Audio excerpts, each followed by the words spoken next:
বঙ্গবন্ধুর আদর্শে যে আওয়ামী লীগ ছিল, এই আওয়ামী লীগ তো নাই। আওয়ামী লীগ হইলো সাদাবাজার আওয়ামী লীগ। এই আওয়ামী লীগ নিষিদ্ধ হইলে ভালো।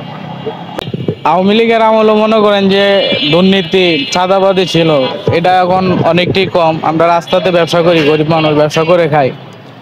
ডক্টর ইউনূসের আমলও স্বাধীনতা আছে, সবারই স্বাধীনতা আছে, সঠিকভাবে ব্যবসা বাণিজ্য করা যাচ্ছে, কোনো চাঁদা দেওয়ার লাগছে না, এই জন্য ভালো আছে। আগামী নির্বাচন হয়ে যাক না, ডক্টর ইউনূসকে আরো লং টাইম চান?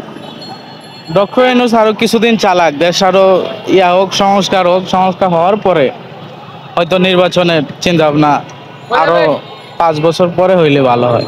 তার মানে আপনি ডক্টর ইউনূসকে 5 বছরের জন্য চাচ্ছেন? জি জি, আলহামদুলিল্লাহ। 5 বছরের জন্য চায়, অনেকে তো মরণ পর্যন্ত চায়।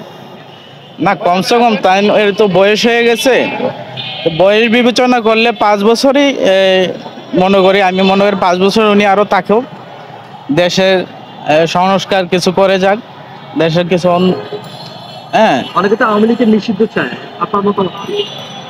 আওয়ামী লীগ নিষিদ্ধ হইলে ভালো হয়, কারণ আওয়ামী লীগ দলে যা করছে তাদের এই দেশে রাজনীতি করার কোনো অধিকার রাখে না।